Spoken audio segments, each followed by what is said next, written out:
Welcome to a special episode of the GoodViral podcast. Today's episode is a host-to-host episode between Demian and myself, Anastasia, where we talk about the did you know questions. Did you know certain facts about plastics? Did you know on certain facts about pollution? And how these facts and these statistics tell stories about what is happening in the world today and how it affects us as people, animals, and the planet. Join in as Demian and I crack some jokes and also have some shock value to what is going on in the world, how it affects us as people, and what are some things that are happening in the world that are starting to change these statistics and these numbers to come into a more positive light and really help our world thrive.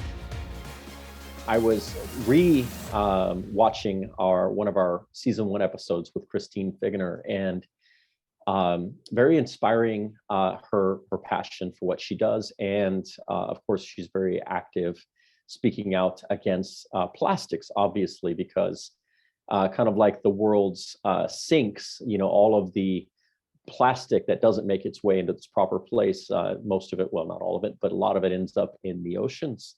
And obviously that affects everybody in huge ways. And so I've got some amazing facts that I looked up and wanted to share with you. Here's one of them. Did you know that the production of plastics has increased exponentially, literally from 2.3 million tons of plastic in 1950 to 448 million tons by 2015? And it's expected to double by 2050.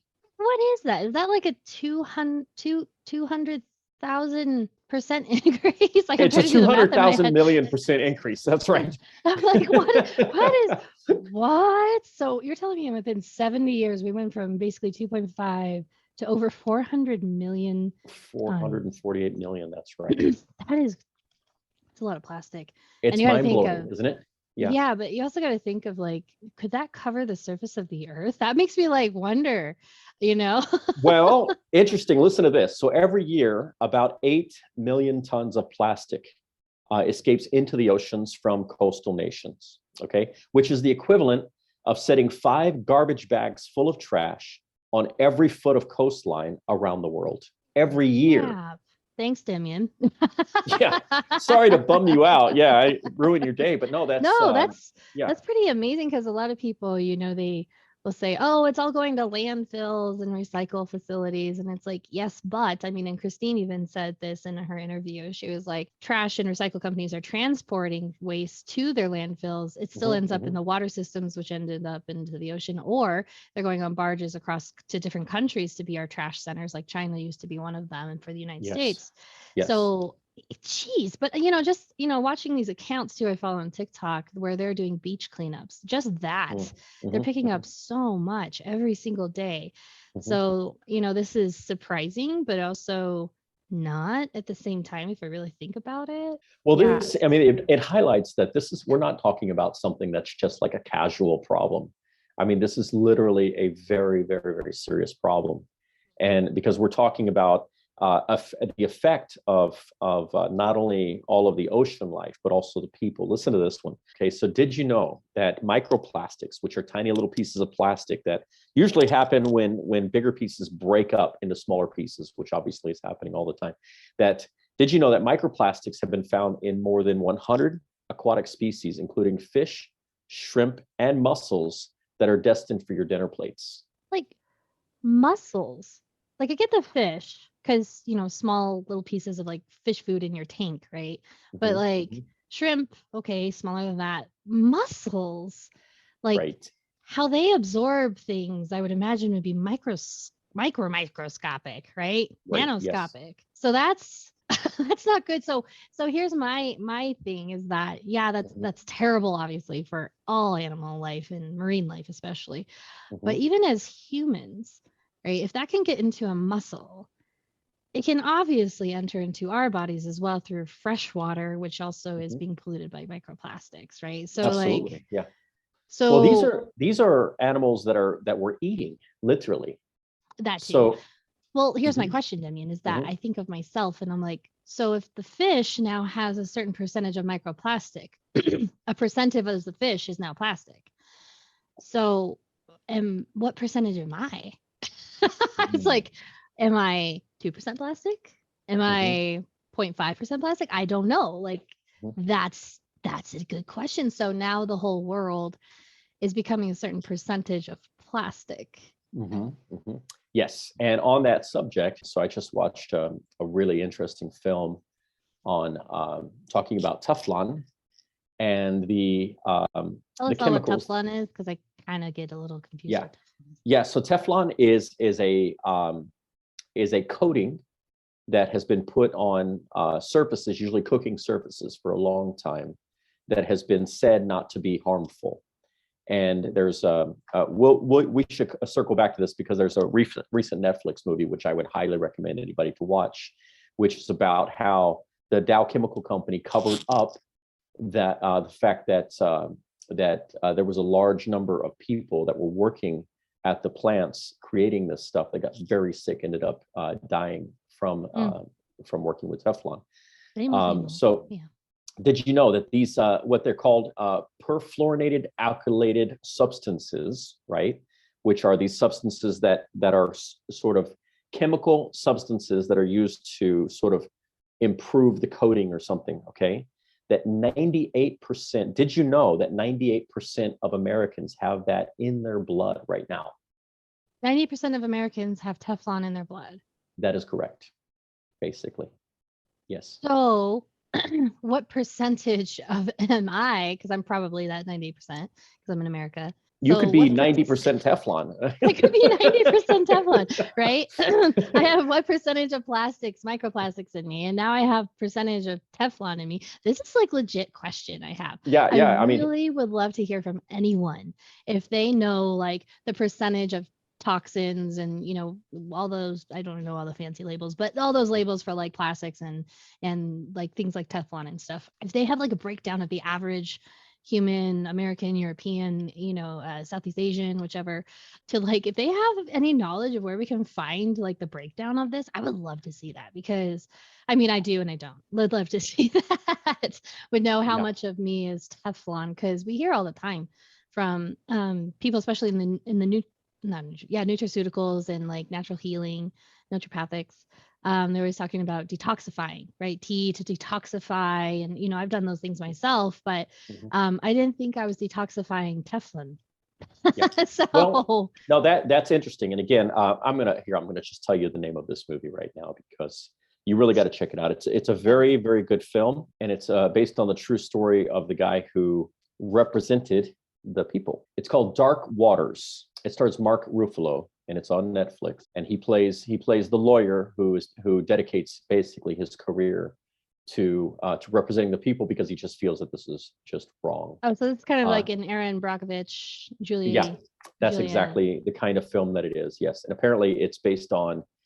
There was an investigative documentary in 2018 called "The Devil We Know," talking about the ingredient plurofluorokinetic acid, known as C8, is a key ingredient used in manufacturing Teflon. And it was sorry, not I said Dow Chemical before. It was DuPont was responsible for that. So I highly recommend it because what they say is that once you have it in you, you cannot get it out. It's there for life. There's no detoxifying this, and that's what Huh. makes it so dangerous. This kind of makes me spark the idea of the purity, kind of complex idea, Mhm. where we have people in the past who have talked about genetically who have a purity about you, and that's usually dealing with race and genetics and crap like that. When it comes to like future based, there's lots of sci-fi movies and books you could really focus on that talk about this idea of having a pure genetic body to reproduce, to live longer, to have, Mm, beautification genetics, things like that. mm, mhm. And so when you're talking about like C8, this key ingredient, which I assume is tied with Teflon in some way. Okay, key ingredient Teflon. So C8/Teflon, that in the future, if 98% of Americans have it in their blood system, then in the future, obviously the whole world in some way is going to have a percentage, right? Because of crossbreeding and, intermarriages and stuff. Mhm. And so this is coming to the question of genetically, how pure are you based off of toxins? Like Mm, this could become a thing. I think it probably mm. already is a thing in some degree. I think that the film cites 90 over 99% of everybody in the world has some kind of these chemical substances in their bodies that cannot be removed. So I'm not citing anybody on that, but you check out the film because it's there. And so we're not talking about just Americans. What we're talking about is everybody in the world. And you know, like for example, here, I mean, I remember years ago cooking with somebody who like didn't even know that Teflon, that there could be a problem with it. For me, something I've known about for a long time. So you buy a pan that these non-stick surfaces, which seem so cool, are not good for you. Look into the research because you don't want to really be, especially if those things get scratched in any way. So, which makes it much, much worse. So now the interesting part is that these topics are, it's just like anything like this, just like big tobacco, right? You always have people that will represent the other side and say, oh no, that's completely ridiculous, and all the studies have shown, and blah blah blah. But if you look at you know, who those people are, it's the science speaks for itself. And that's so whenever you look these things up, go look at the science and look at what's the research has been done on the science. And C8 in particular was found to be illegal, that they had to take it out, stop using it. They had to publish their findings. And that was the big thing with DuPont, is that their findings, their own documentation showed that it was dangerous to people. And they intentionally kept that from the public. I just had a Google real quick Teflon, just kind of get an idea, you know, and like you said, it's used for these nonstick pans, which is pretty much mainstream now, but which I find is funny. But when you say that, I'm going back to, I'm part Teflon, is that since I'm part Teflon, I have to look up like what are the attributes of Teflon. So apparently I, like 99% of the world, is waterproof and non-sticky. So that's right. That's right. That's why if you find your friends sliding off of you easily, right? Now you know why. Oh my God. Yes. So go wild with that one, everybody. Are you ready? Are you ready for a really big did you know? Oh my gosh. Here we go. Okay. I feel like this is a podcast episode in itself. Okay, right. Go right ahead. Okay. So yeah. So look, we've been talking about the oceans and plastic in the oceans, right? Okay. Did you know that according to the United Nations, soils, the earth, right, the ground that we grow out of, soils are one of the main receptors of agricultural plastics and are known to contain larger quantities of microplastics than oceans. Oh my gosh, what? How? Oh, what? And also, according to the United Nations, did you know the land we use to grow our food is contaminated with even larger quantities of plastic pollutants than the oceans? Like, I get the landfill part of that. Agriculturally, we are somehow putting plastics into the soil. Did it say why or how? No, but the United Nations says that there's more in soil than there are in the oceans. And so I wonder if this has to do with how we're watering our agriculture, right? Because I know here up in Colorado with our ranchers, at least this is more livestock rather than farming, but just similar. So they divert a lot of their water from the Colorado River to be in the canals, right? And then the cows drink from the canals and so on. And so I can see that being a big source for the animals, but I also imagine, and I know that they actually water a lot of their hay fields, the alfalfa fields that feed the cows, through these waterways too. So that's like my connector, but I'm kind of curious, like what we're spraying as well as how we're watering, as well as all these pesticides we're creating. What level of those is plastic? I imagine if even our drinking water from the faucet has microplastics in it, that the chemicals they're spraying would obviously come from a water source too to create said chemical. Right.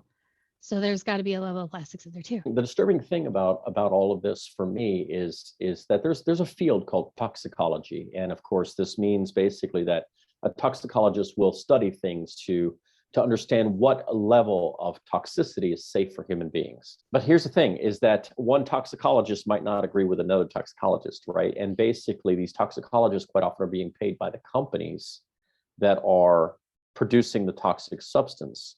The reality is that once that level of toxicity is established by the toxicologist, the company goes forward with it. But why is the company doing it? The company, like all companies, is doing it for money. And so basically, if the information that the toxicologists give, it could be correct on a short term, but if it's not correct long term for the people, then that means that every single person that comes in contact with that substance becomes the experiment. This is the disturbing thing. So basically, you have companies that are chemical companies that are producing things that they say are safe, or that some of their people on their staff are saying are safe, and then all the people become long-term experiments. And so here's the issue. In my view, as long as you have an increased number of chemicals that are not natural to human cells, or to cells in general, as long as you have those being introduced more to the human body, you're going to have more and more different types of problems and cancers and things over time.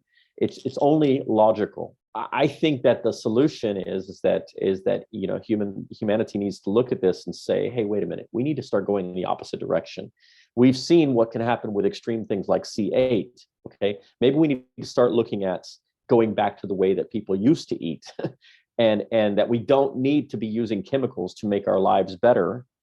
We just simply need to be looking at our health as the number one most important thing, and also the health of our children, and the unpredictable things. What's going to happen to my child when I give my 4-year-old this? Are they going to see symptoms of something when they're 60 or 70 or 80 that's going to make their life difficult? We don't know, and that's the whole thing with testing. And so the reality is that pollutants, right, whether it's from the air or from the water or from the food, are bad. And so what level is safe? For me, 0, right? So I know that's extreme, and I know that we've got to go from where we are to a better place, but I think it's something that people need to think about, especially when they make their choices. Do I need a pan where my eggs don't stick to the pan, or do I need to be healthy, even if my eggs look a little uglier, right? So I think this is a great segue into a did you know I have. As many of us have kind of many of us did not experience this ourselves, but older generations did, and we've seen it in movies like cinema and movies that take place, especially in the 1930s and 40s, where Coke bottles, when they were made out of glass, we still have some of those today, but now more popularized by plastic. But Coke bottles would be washed and reused. So you would buy a 6-pack of Coke, you would go home and drink it with your family or your friends, and then you would actually recycle those Coke bottles by taking them back to usually a gas station, convenience store, grocery store. And what Coke would do is they would come and they would pick up all of these glass bottles and they would wash them and reuse them. So it was a way for them to keep costs down, but also not having to go and create more glass and more Coke bottles. Right. So this actually got people to be more active in kind of a early prototype of recycling, which was really great. Did you know that in the 1950s, Coke switched from glass bottles for their Coke products to plastic? And it was entirely to cut costs. Plastic was kind of on the rise in the 1950s. It started going into appliances and everyday wear. I don't know if you remember seeing those pictures with all the plastic cups that the moms were always pouring like orange juice for breakfast in the commercials or on the TV shows. It was becoming a more of a mainstay thing to have plastic in the home and in everyday use. So Coke started using it for their plastic bottles. Well, here's the interesting piece. When plastic was introduced in 1950 for Coke, they were still using cans, and they were still using or aluminum cans, and they were still using glass bottles, but plastic just went through the roof. After the 1950s, hitting the 1970s, people were consuming more than twice as much Coke because of the price. So we went from 100% use all the way to 231% use. Fast forward to today, specifically in 2010, there was an interesting little statistic that came in where we would have 1 billion bottles of plastic specifically from Coke. We're not talking about all the other ones. Okay, we're not talking about all the other brands, just Coke. 100 billion units are in landfills or in incinerators in 2010. All right, we got to think about the population of the world at the time. It was around 4 billion to 5 billion people. Okay, over the course of 30 to 40 years, we have 1 billion units of just Coke and plastic, and specifically just in our landfills and incinerators. This is not including recycling efforts. And, when you're talking about plastic around the world, again, that just makes me think that's a big mountain of Coke bottles. That would probably cover all of New York City and then some. Right. Yes. And so it's just amazing to me how much is accelerated, and not a lot of data has come in with just how many Coke bottles worldwide. This is just the United States. right? Mhm. So Yeah. worldwide, we know Coke is a very popular thing. Mm, And because they have different varieties, and plastic is obviously huge. So if we take 100 billion just in the United States, and we take that mm. worldwide just for Coke bottles, like that's an amazing number to me. It's mind blowing. So for me, something that I do is I have stopped buying as much plastic bottles of product that I can. I'm not a big fan of high fructose corn for syrup soda. So if I do have soda, I go with a sugar cane usually, and they tend to Hmm. come in glass bottles. And so Hmm. I do recycle this glass. If I do Yes. have a soda, like a Coke, I would prefer it to be in an aluminum can because Hmm. that is 100% recyclable and accepted across all recycling centers. Yeah. So I try not to go with the plastic. I go with the can or the glass bottle. So there's definitely something you can do if you're concerned about this plastic issue, but you still like to have that tasty, refreshing soda. Like I get Hmm. it. Hmm. Try to go sugar cane if you can, and go Yeah. aluminum or go glass. Yeah. Well, here in Spain, where I live, Coca-Cola still uses sugar in their Cokes. And so, like, for example, I have a friend that moved here recently from the States, and he loves drinking Coke here because it tastes so much better than the corn Yeah. syrup Coke back in the United States, Mhm. you know. And if you order Coca-Cola at a restaurant, quite often it will come in a glass bottle because they know that it tastes better, Mhm. you know. So, I mean, this is a whole nother subject. We talk about microplastics in our body. There's what's called a leaching effect of plastic into liquids, right? And so, when they talk about there hasn't been any studies that have shown the harmful effects of plastic in the body. So when we talk about having microplastics or plastic in our body, there's been no proof of the harmful effects of that. But the question is, how much do you want? How much plastic do you want in your body? That's a You good know, question. I mean, I it's not think it's an a great if, question, right? it's a you have to ask this question in a way. Yeah, There's no way right. around it. Yeah. So, and you can, it's very simple. If you want to do an experiment, right? So just take your big jug of plastic jug of water, stick it out in the sun for a day, and then pour yourself a glass of water. Mhm. It's going to taste like plastic. I've got another good one for you. So this is going back to Christine Figgener from our season 1, right, with sea turtles, right? Did you know that according to the World Wildlife Fund, okay, research suggests that 52% of the world's turtles have eaten plastic waste, okay, and that for 22% of them, ingesting just one plastic item can be fatal. Yeah, I would imagine because from what also what we learned from Christine is that the plastics in the ocean attract marine life because of the algae That's and right. That's gross right. sliminess that grows on them. Yeah, and they think it's jellyfish. Sometimes they eat it literally because they think it's a fish, a jellyfish. Which is also something I did not know Yeah, that's until right. recently from Yes, Christine, actually, because I yes, follow her on that's right. Instagram. Is That's right. no, you're like these sea turtles, they eat jellyfish. I did not, and I didn't know that. I was Right. like, oh wow, Well, that's with interesting. with peanut butter, of course. Yeah. Oh yes, of course, yeah, peanut butter. So Peanut butter fish. and some hot sauce, perhaps. Yeah, so I thought that was really interesting. But if you think about it, the size of them and the amount of migration that turtles do throughout their lifetime, they Mhm. are being introduced to plastics a lot. Mm. Whales as well, they migrate a lot, and but sea turtles specifically, they migrate like thousands of miles just Right. within every year to go between their hatching centers where they lay eggs to where they go and then they come back and so on. It's absolutely amazing. So of course they're going to come across a lot of these plastics, and seeing their size and their beaks and how they consume based, again, this is all from Christine's channel. I've been learning a lot from her. Mhm. Mhm. Mhm. It makes a lot of sense that what they are consuming, if they eat an entire jellyfish, they can actually consume a lot in one Mhm. gulp. Well, this one is very interesting since we're talking. This is something I learned years ago. But did you know that sea turtles use magnetic energy to navigate the oceans? Just so cool. Also, did you know? I learned Mhm. this from Will Smith's documentary on Disney Plus. Sea turtles go back to their egg laying and hatching areas based Mhm. off of smell, Hmm. because they learned that, especially through this really stinky island in the middle of the Pacific, Hmm. it's like really stinky because all these birds land on it and they just, Hmm. live there. And of course, their Hmm. excrement create like this wonderful smell in the sun. Hmm. Right. And due to that smell, when the turtles are born there, they have this smell in their memory to know to come Mm. back here and lay their Mm. eggs. So they'll go Mm. all over the, Caribbean and the Pacific, and they'll go all the way to Costa Rica.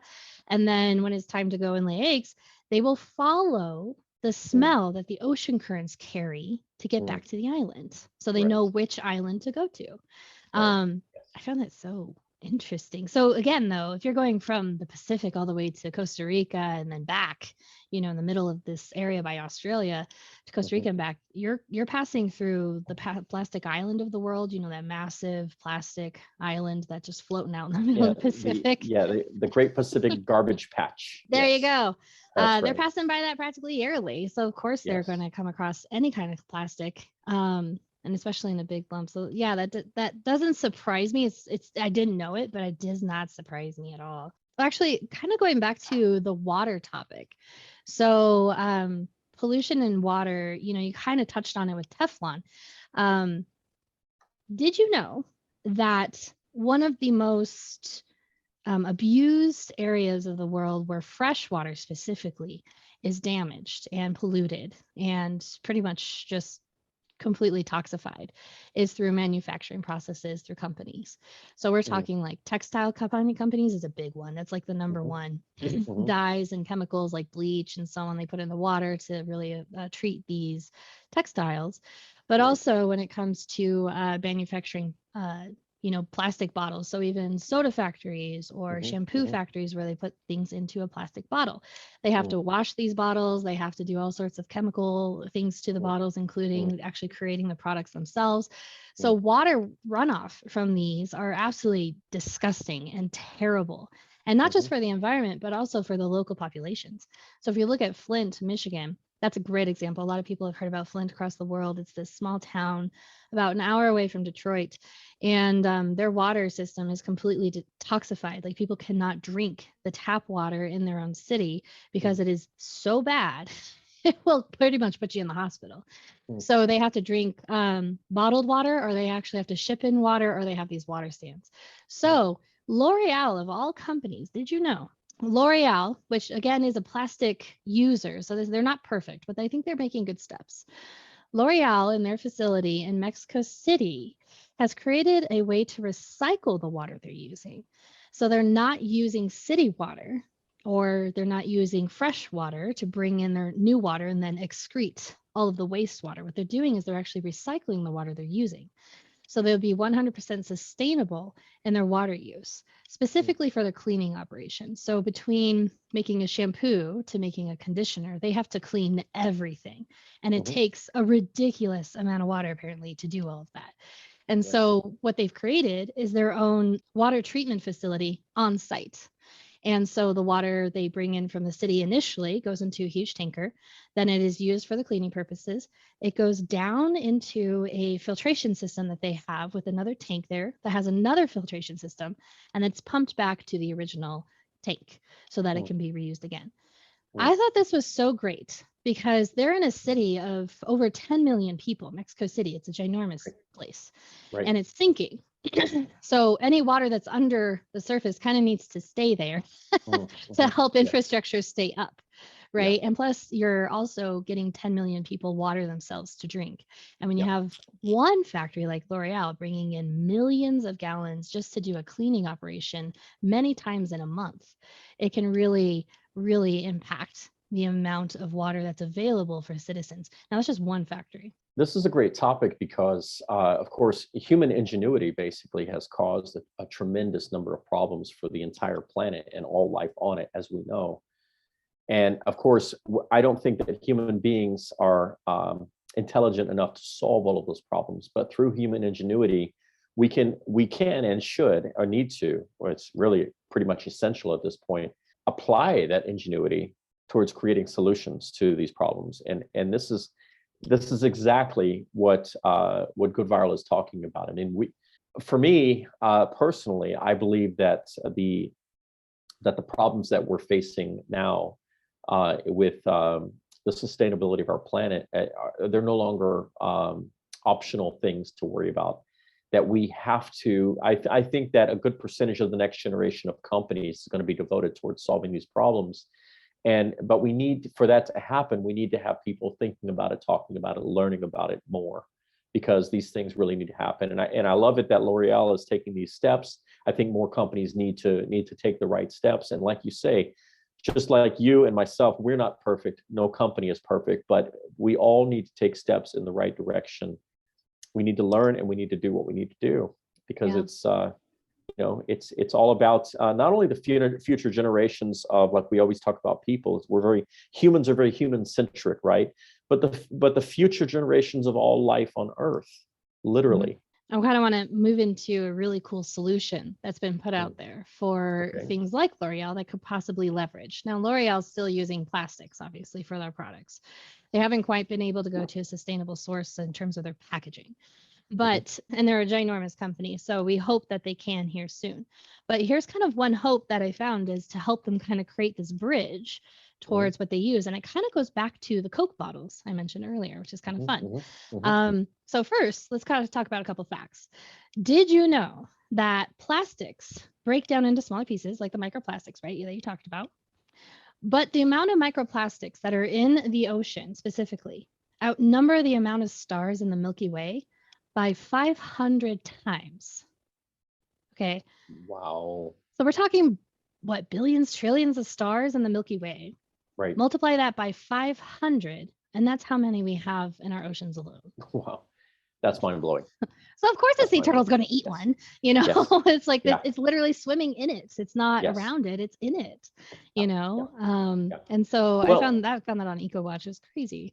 Yeah, talking about the Great Pacific Garbage Patch.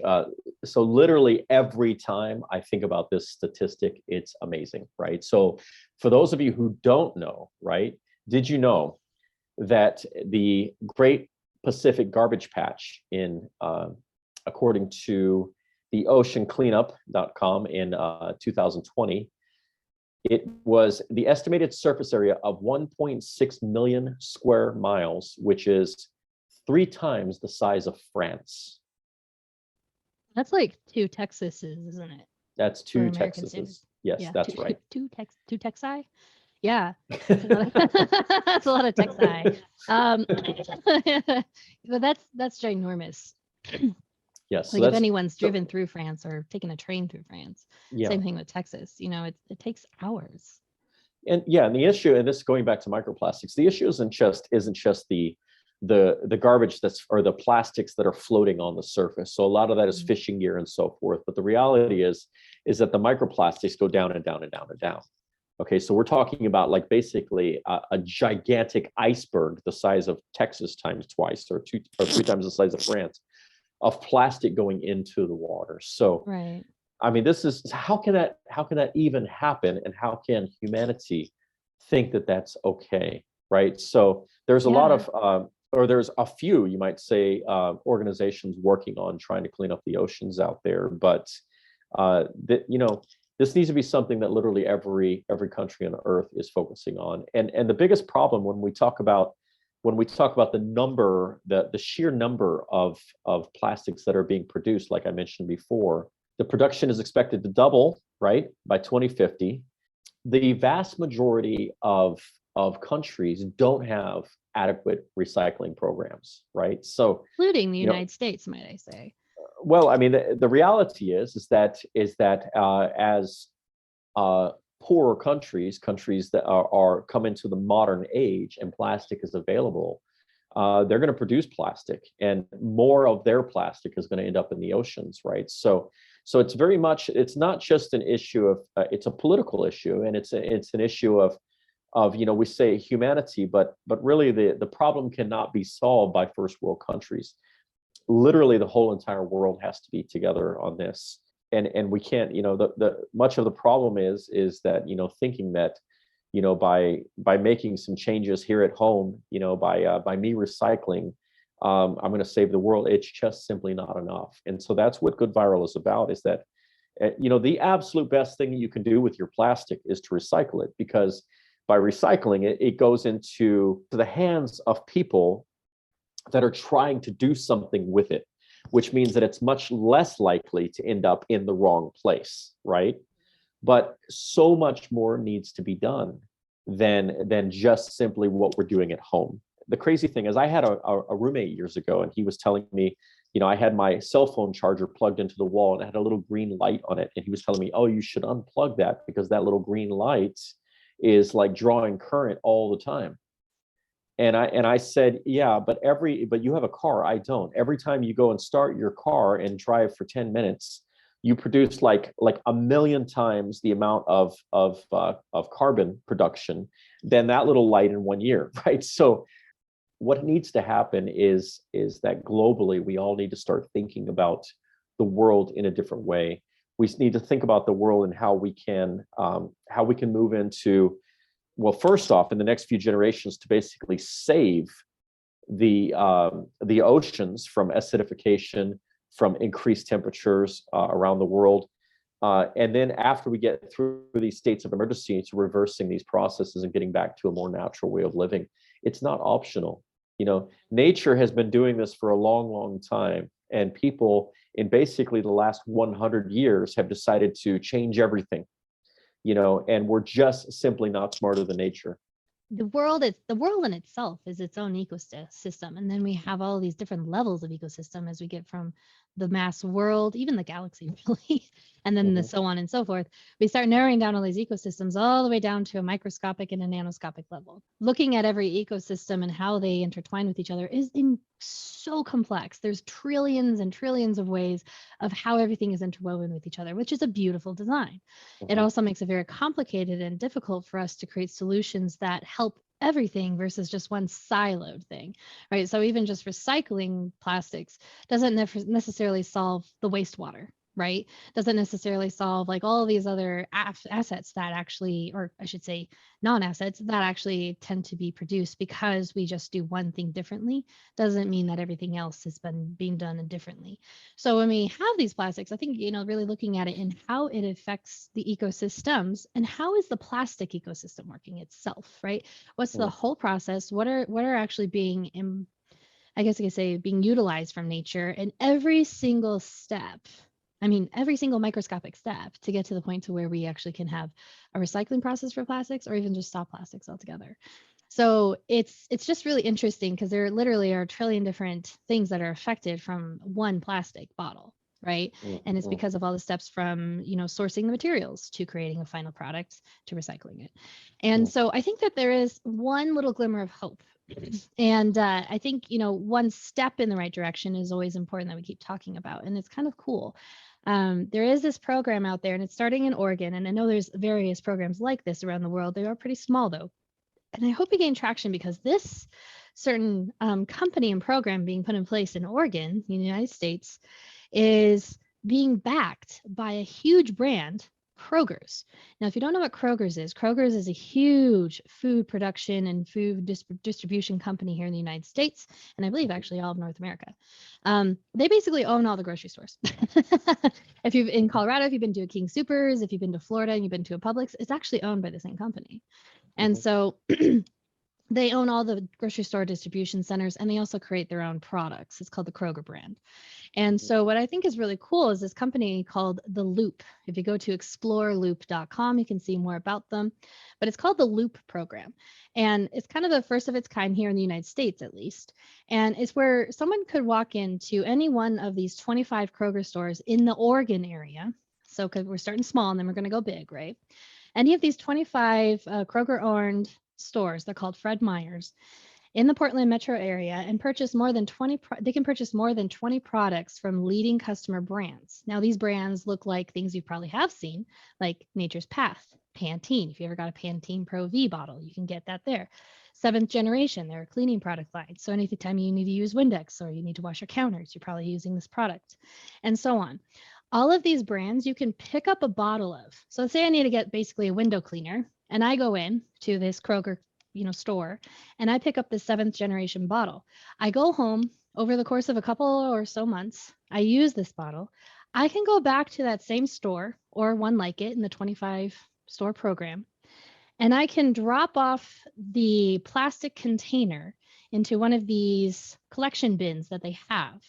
And this brand will pick it up and they will recycle it, a lot like the Coke bottle. And so I think this is a really great way for us to go back in time, pre 1950s, back to where Coke was actually reusing their glass bottles, but now we're Mhm. switching the game to a plastic. Is this getting rid of plastic? No. Is this a way to recycle the plastic we have already? Yes, what this does is it helps, it doesn't solve, but it helps prevent the plastics going into landfills, non-ethical recycle centers, the oceans, the riverways, and so on. And so I think this is a really cool program. It's called the Loop program. So if you're in the Portland area, please utilize this program, and give us some feedback on it. I'd love to hear your testimony of the Loop program. So what they are charged, people are charged a little, like basically recycling fee. But from what I understand, they are going to change the program to kind of like what they do in California. If you get a can of soda and you go to a recycling drop-off center, you get paid like a penny to give back that soda can, right? So it's kind of like a reward program. So I think they are going to shift it more into a reward program rather than you pay program.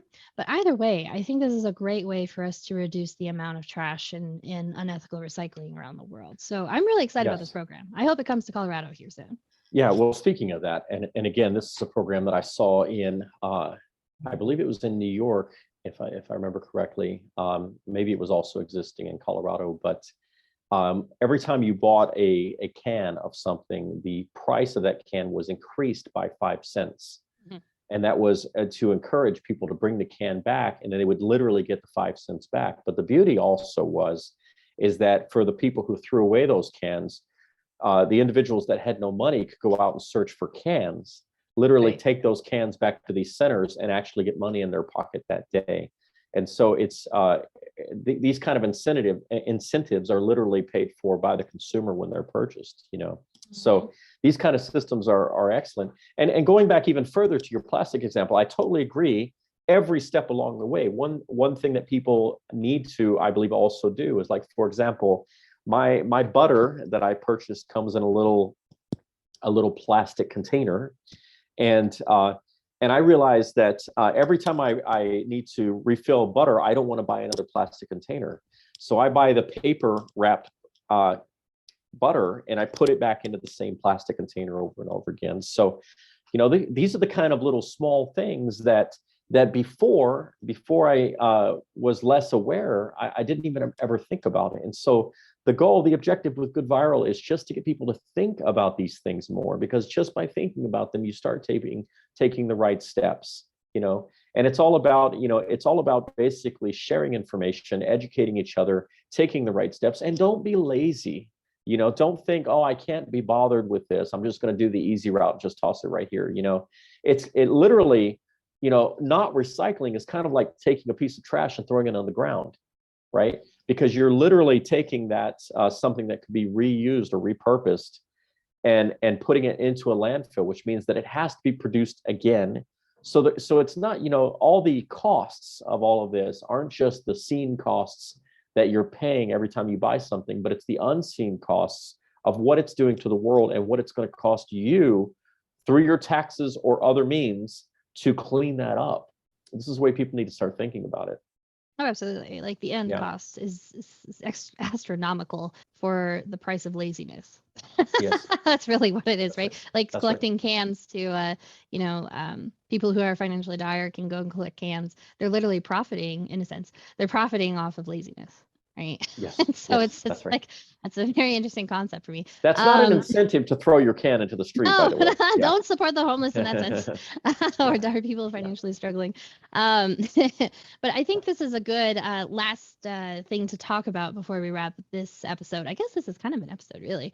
This episode up is that we think about the Amazon forest and how it really collects a lot of CO2, carbon dioxide, right? We want to kind of get rid of all of that in the air that we put into the air, which is coming from our car emissions and, factories and even cows. We could talk about that all day. Right.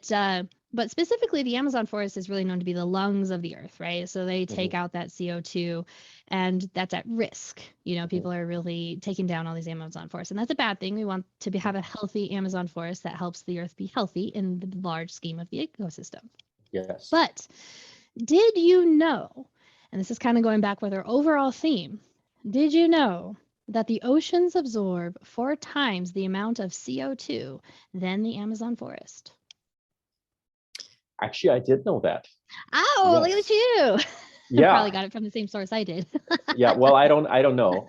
I mean, I want to do a little plug for the film, the documentary film Seaspiracy, Right. that's available on Netflix, because it's an excellent film talking about it. Basically, it's the reason that I stopped eating fish. Right. And I'm not, now here's the thing, okay? I'm not telling you, the listener, to stop eating fish. What I'm telling you to do is watch Seaspiracy, and then you decide whether you want to keep eating fish or not. Or eat fish differently, right? That's up to you. Just Go get watch it yourself. Seaspiracy. Watch Seaspiracy. And I want to say this when we're talking about that film, is that film and other things like it have been criticized because some of the information may be slightly outdated or not totally correct or whatever, but the information is close enough to the truth that it's just simply about gaining knowledge that you didn't know about.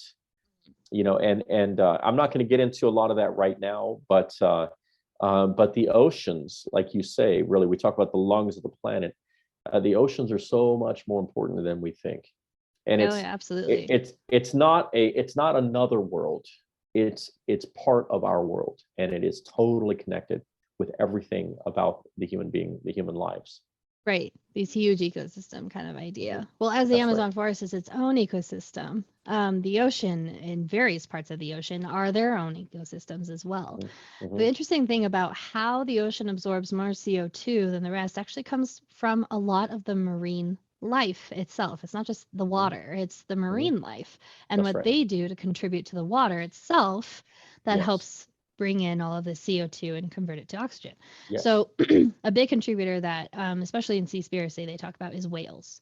Whales is a big one, which I find really interesting because if you kind of think about the Earth in terms of numbers with the ocean, you probably have a lot more little fish than you have whales, right? That's just how things usually work. You have a lot more little things than you have large things.